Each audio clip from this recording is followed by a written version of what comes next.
అందరికీ నమస్తే అండి. మన ఛానల్ సబ్స్క్రైబ్ చేయండి, లైక్ చేయండి.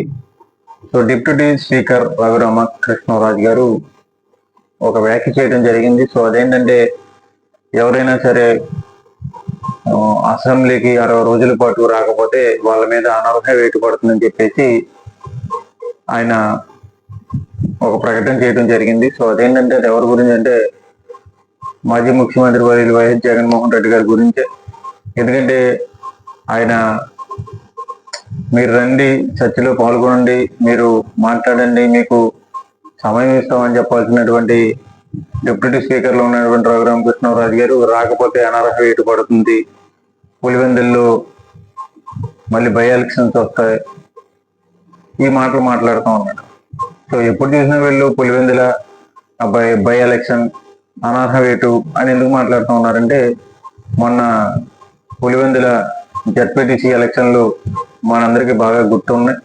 సో ఓట్లు వేయడానికి వస్తే పోలీసులు, కొంతమంది తెలుగుదేశం పార్టీకి సంబంధించినటువంటి వాళ్ళు వీళ్ళందరూ కూడా ఆ ఎలక్షన్ని ఏ విధంగా అడ్డుకొని వాళ్ళు ఏకపక్షంగా చేసుకున్నటువంటి ఎలక్షన్లు. సో ఆ అభ్యర్థి కూడా గెలవడం జరిగింది. అక్కడ న్యాయబద్ధంగా ఎలక్షన్ జరుగుంటే ఖచ్చితంగా వైసీపీ అభ్యర్థి గెలుస్తాడని చెప్పేసి మనందరికీ తెలిసిన విషయం.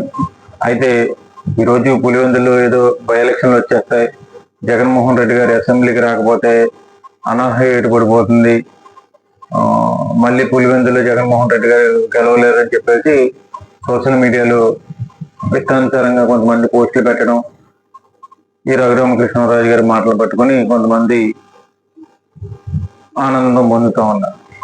అసలు నిజంగా పులివెందులలో ఎలక్షన్ జరిగితే న్యాయబద్ధంగా జరిగితే 4 మండలాలు ఉంటాయి.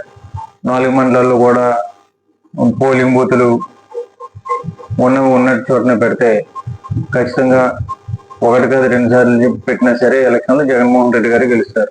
అయితే మొన్న నల్లపరెడ్డిపల్లిలో జరిగినటువంటి పులివెందుల జడ్పీటీసీ ఎలక్షన్లో ఇక్కడ పోలింగ్ బూత్లు తీసుకెళ్ళి అక్కడ పోలింగ్ బూత్లు పెట్టి పోలీసులు ఓట్లు వేయడానికి వస్తే వాళ్ళని అడ్డుకుని ఇలాంటి ప్రయత్నాలు చేస్తే ఎవరో కూడా ఏ నియోజకవర్గంలో పోటీ చేసినా సరే గెలిచే పరిస్థితి అయితే ఉండదు. అది అందరికీ తెలిసిన విషయం.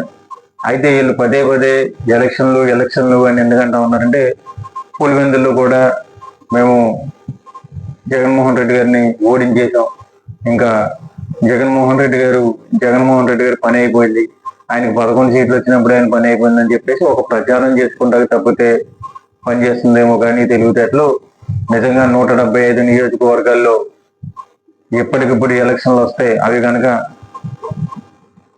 కేంద్ర బలగాలతో ఎలక్షన్లు కనుక నిర్వహిస్తే ఖచ్చితంగా మళ్ళీ జగన్మోహన్ రెడ్డి గారే ఈ రాష్ట్రానికి ముఖ్యమంత్రి అవుతారు. ఎందుకంటే ఈరోజు వీళ్ళు వచ్చి 15 నెలలు అవుతోంది.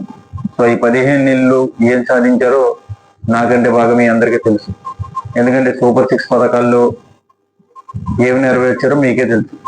ప్రతి మహిళకి నెలకి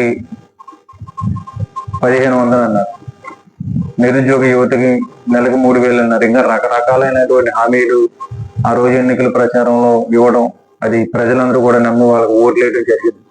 సో వీళ్ళు ఎప్పుడు చూసినా కూడా పులివెందులు అంటూ ఉన్నారు. కానీ పులివెందుల్లో న్యాయబద్ధంగా ఎప్పుడు ఎలక్షన్లు జరిగినా సరే జగన్మోహన్ రెడ్డి గారి ఏమీ చేయలేదు. సో అక్కడ బీటెక్ రవి గారే ఆయన 2-3 సార్లు ఏబిఎన్ ఛానల్లో ఉన్నటువంటి ఇంటర్వ్యూ ఇవ్వటం, ఆ ఇంటర్వ్యూలో జగన్మోహన్ రెడ్డి గారిని మనం ఎప్పటికీ ఢీకొట్టలేం, ఆయన స్థాయి వేరు, మన స్థాయి వేరు, ఆయన మనసు పెడితే నేను 24 గంటలు నేను కనపడకుండా పోతానని చెప్పేసి బీటెక్ రవి గారు అనేక సార్లు చెప్పడం జరిగింది.